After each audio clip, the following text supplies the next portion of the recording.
Leaders के मुकाबले और ज्यादा बढ़ने वाला है? क्या योगी आदित्यनाथ की इमेज उस लेवल तक बूस्ट होने वाली है जितनी अब तक इस समय के किसी पॉलिटिकल लीडर की नहीं हुई है? और क्या अगर ऐसा होता है तो योगी आदित्यनाथ इमेज बिल्डिंग में सभी को पीछे छोड़ देंगे? देखिए, इस सवाल हम नहीं बल्कि सोशल मीडिया पर कुछ लोग पूछ रहे हैं और साथ ही ये भी पूछ रहे हैं कि क्या कोई ऐसा भी है जो नहीं चाहता कि सीएम योगी की छवि और ज्यादा ग्लोरीफाई हो जाए और फिर वो पार्टी के टॉप लेवल पर बैलेंस बिगाड़ दे? ये सवाल सोशल मीडिया पर क्यों उठे हैं, ये जानने के लिए इसी साल के मार्च पे चलते हैं। 26 मार्च 2025 सम्राट सिनेमैटिक प्रोडक्शन हाउस ने एक फिल्म का पहला लुक रिलीज किया। फिल्म का नाम था Ajey the untold story of a yogi. यह फिल्म उत्तर प्रदेश के मुख्यमंत्री योगी आदित्यनाथ के जीवन पर आधारित थी। फिल्म की इंस्पिरेशन ली गई the monk who became chief minister नाम की एक किताब से। इस फिल्म का पहला लुक रिलीज होते ही ये ट्विटर पर ट्रेंड भी करने लगा। इसके कुछ दिन बाद यानी 5 जून 2025 को मेकर्स इस फिल्म की ऑफिशियल अनाउंसमेंट करते हैं। 5 जून को सीएम योगी का जन्मदिन भी आता है, यानी उनके जन्मदिन के दिन ही ये अनाउंस किया जाता है कि सीएम योगी पर बनी ये फिल्म 1 अगस्त 2025 को सिनेमाघरों में रिलीज की जाएगी। इसी के साथ फिल्म मेकर्स CBFC से सर्टिफिकेशन के लिए अप्लाई करते हैं। CBFC यानी central board of film certification, इसे आम भाषा में लोग सेंसर बोर्ड भी कहते हैं। देखिए, भारत में किसी भी फिल्म को थिएटर्स में रिलीज करने से पहले या फिर पब्लिक प्रदर्शन के लिए उपलब्ध करने से पहले सेंसर बोर्ड से सर्टिफिकेशन लेना अनिवार्य है। ये नियम सिनेमेटोग्राफ एक्ट 1952 के तहत लागू है।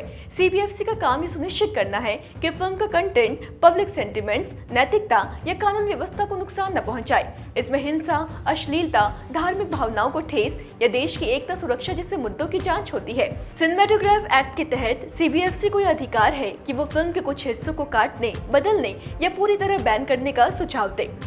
अब होता क्या है कि योगी आदित्यनाथ पर बनी जो फिल्म 1 अगस्त 2025 को रिलीज होनी थी वो रिलीज नहीं होती, क्योंकि सेंसर बोर्ड इस फिल्म को सर्टिफिकेशन देने से मना कर देता है।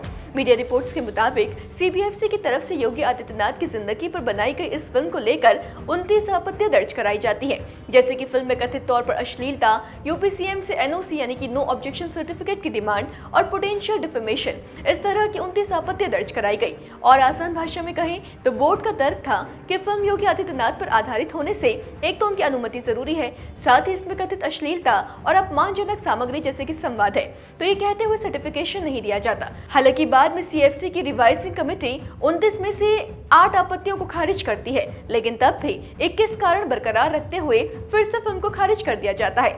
निर्माताओं का कहना है कि ना तो स्पष्ट कट और एडिट बताए गए, ना ही ठोस वजह दी गई, केवल 21 कारण गिना दिए गए। फिल्म मेकर से सबके बीच बॉम्बे हाई कोर्ट में CBFC के सर्टिफिकेट रिजेक्शन को चैलेंज करते हैं। फिल्म को बनाने वालों की तरफ से याचिका में सेंसर बोर्ड पर कई आरोप लगाए गए थे, जिसमें कहा गया कि उनके मौलिक अधिकारों का हनन है। फिल्म निर्माता बॉम्बे हाई कोर्ट को बताते हैं कि central board of film certification जानबूझकर फिल्म के प्रमाणन में देरी कर रहा है। उनका कहना था कि फिल्म शांतनु गुप्ता की book the monk who became chief minister पर आधारित है। सीएम योगी के कार्यालय ने भी फिल्म को लेकर कोई आपत्ति नहीं जताई थी। प्रोड्यूसर ने याचिका में कहा, इस फिल्म का उद्देश्य केवल एक राजनेता का जीवन दिखाना नहीं है, बल्कि युवाओं को एकता और अखंडता के लिए एकजुट रहने की प्रेरणा देना भी है।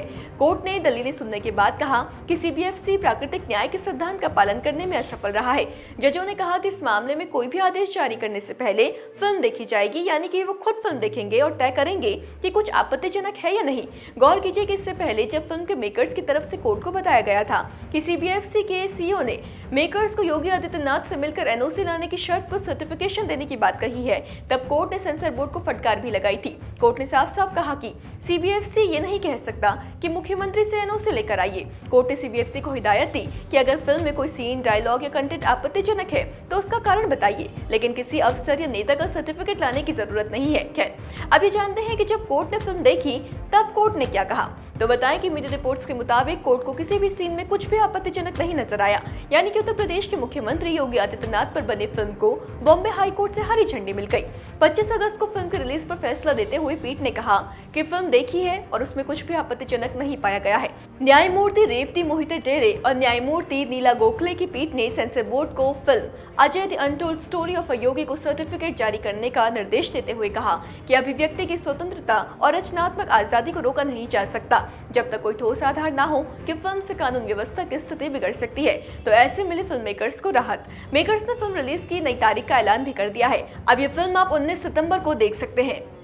खैर, फिल्म मेकर्स और सेंसर बोर्ड के इस खींचतान के बीच सोशल मीडिया पर ये चर्चा भी सुलग गई कि फिल्म अगर हिट हो जाती है और सीएम योगी, जो कि पहले से प्रसिद्ध हैं, लोकप्रिय हैं, फिल्म आने के बाद उनकी पॉपुलैरिटी और बढ़ जाएगी और बीजेपी के अंदर इंटरनल राइवलरी को बढ़ा सकता है। इसके पीछे तर्क दिया गया कि इससे योगी की छवि और ज्यादा पावरफुल हो जाएगी और वो उन लोगों की नजरों में खटकेंगे जो उन्हें आगे चलकर पीएम कैंडिडेट के तौर पर नहीं देखना चाहेंगे या फिर एक थर्ड यानी खतरा मानते हैं। तर्क में बिंदु शामिल किया गया कि क्योंकि सीबीएफसी भारत सरकार के सूचना एवं प्रसारण मंत्रालय के अधीन काम करता है, इससे सीबीएफसी ने ऐसी आपत्तियां दर्ज करवाई जो कोर्ट को तो नजर भी नहीं आई।